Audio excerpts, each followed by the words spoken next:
In this video, I'm going to show you how you can build any Android app right inside Google AI Studio.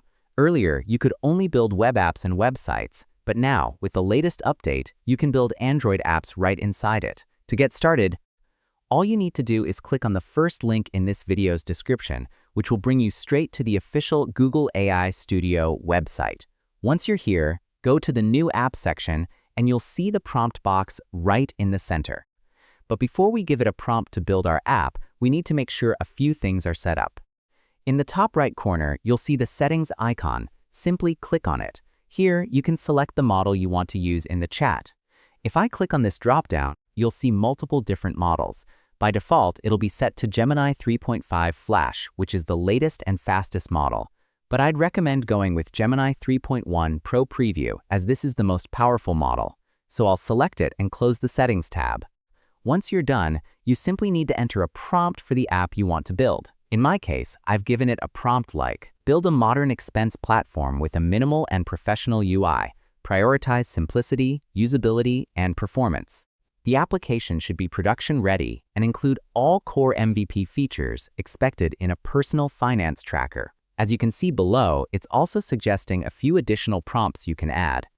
You can either accept a suggestion by pressing the Tab key on your keyboard, or you can skip this part. I've given it a simple prompt, but if you already know what you're going to build, you can describe all the features and settings you want for your app right in the prompt box. Other than that, you've also got an Add Files option here, where you can upload files such as images, videos, audio, and others that you want the AI to reference. For example, if you want to take design inspiration from an image. I don't have any design inspirations for now. Once you've entered your prompt, comes the most important part. You need to select the option that says Build an Android app. Simply select it, and once you do, you'll see a confirmation at the top that an Android app will be built. This is an important step because if you don't do it, it will create a web app instead of an Android app. So always make sure you select Build an Android app before building. Once you've entered your prompt, simply click on the Build option. Now all you need to do is wait until Google AI Studio generates your Android app. As you can see, it has started working on it, and you can also see a timer showing how long it's been running. On the right side, you'll see a preview of the app that Google AI Studio is creating for us. Right now, it's offering a few design suggestions, and there are multiple options to choose from. For example, this is a sleek interface, which looks very clean and good.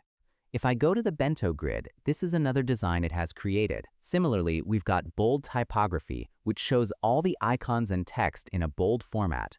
Then we have clean minimalism, which looks super great and is exactly what I was expecting it to build. And there's high density, which also looks great. I think both clean minimalism and high density are good. So I'll go with the clean minimalism option. You can select any of these designs from the options it has generated, or you can simply click Skip. Even if you don't select any of these designs, it will automatically apply one, so you don't need to worry about it. Since I like this design, I'll go with it and click on Select this design at the top. Now this design will be implemented while building our Android app. Other than that, at the top you'll see a code option.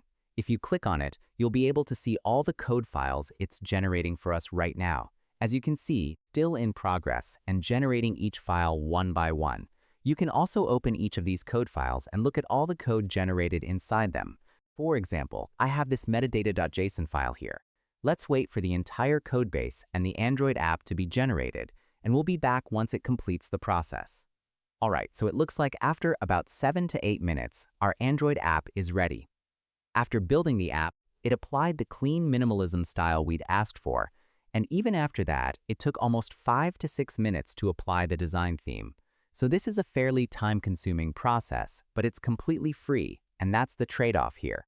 Here you have an overview of the implementation that Google AI Studio has done for our app, along with the implementation summary for the design. On the right side, you'll see a preview of our Android app, and the best part is that it has a built-in emulator where we can use the entire app and try it out. If I go back to the home screen, as you can see, this is a complete emulator with all the apps, and you can use any of them right here. If I click to go to the home screen, we have our expense tracker, so I'll click on it. And there's our expense tracker. Now let's try using it. We have a plus icon right here.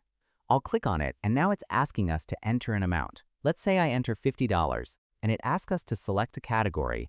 Let's choose transport. We also have an optional note, so let me add school to home as the note, and then click on Save Expense. As you can see, this expense gets added right here. At the top, you can see the total expenses you've made, along with your monthly spend and savings. It's showing $850 right now. If I click on View All, it doesn't seem to work, and there's also a search button at the top that doesn't seem to work either. Right now, only the Add Expense feature is working. On the right side, you've got a few options, such as rotating the screen, and the screen will rotate. Let me set it back. You also have volume up, volume down, and an unmute option. So this is a basic app, and if you want to delete any of your expenses, you can simply click the delete option and it'll be removed. So it has very few features right now. On the left side, just above the chat box, you'll see different suggestions it's giving us to add to our Android app. For example, it suggests expense list. I'll select it, and it says implement a component to display a list of expenses with the ability to delete individual entries. I'll simply send this prompt, and now you'll be able to add extra features one by one. This is the process I'd recommend. Instead of giving all the features at once, keep building on top of your Android app. That way, your app won't break, and all the features will be implemented properly. So we'll wait for this feature to get implemented. In the meantime, let's explore the code. As you can see, our entire code base has been generated here. You can explore each of these files by opening them one by one. In the code section at the top right, you also have an export option. If I click on it, you'll get a drop-down where you can export the entire code base to anti-gravity and make changes there as well. You can also download a zip file containing the entire code base, which you can import into other tools and edit your Android app manually. Other than that, you've got the Reload App button at the top, and you can also make it full screen. And if you want to install your Android app on your Android device, you can simply click on the Install option here, and you'll get instructions on how to install the app you built in Google AI Studio onto your device. To do that, you need to enable Developer Mode. For that, go to Settings, select About Phone, and tap Build Number 7 times. Then enable USB debugging from the Developer options, plug in your device via USB, and click the Install via USB option. The app you built in Google AI Studio will then be installed on your Android phone, and you'll be able to see it right there.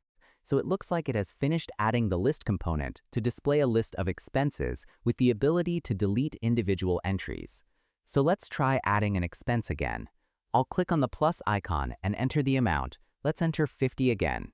I'll select the category, keep the note as it is, and click on Add Expense. As you can see, the expense gets added, but nothing else seems to have changed. Now let's say I add another feature, like add a bar chart showing daily expenses, and click Enter to add it as a new feature. Let's see how it implements this feature inside our Android app. Apart from this, you've got other options as well. There's the Remix option, which creates a copy of this app so you can build on top of it in another chat window. You can also click the Share option, where you can share it with your team or friends simply by entering their email. Then there's the Publish option. If you click on it, you'll be able to publish this app to the Google Play Store, and this option is going to be available very soon. Then you've got the Versions option, which takes you to the different versions of your app before each prompt. Let's say you want to go back to the first version you built. You can simply select it and click Restore Version at the bottom. Right now it says, cannot restore while another action is in progress. So once the current implementation is complete, this option will become available, and you can restore that version. You've also got the Secrets option, where you can add the different API keys you'll be using in your Android app. And there's a GitHub option, where you can sign in with your GitHub account and push the entire codebase to GitHub. So these are all the features available inside Google AI Studio now. Alright, so a new feature showing a bar chart of our expenses has been applied. As you can see on the right side, we now have a bar chart, and it has successfully implemented the feature we requested. Now you can simply keep prompting and adding different features. You can also see suggested features such as add a monthly budget, add expense categories, export to CSV, add spending trends, and add a search filter. Or you can enter any other feature you want to add and keep building on top. After that, you can download it, test it on your Android phone, and even publish it on the Google Play Store. So that's how you build an Android app right inside Google AI Studio. If you want to know how to get free credits on Lovable, one of the best vibe coding tools out there, simply click on the video appearing on your screen.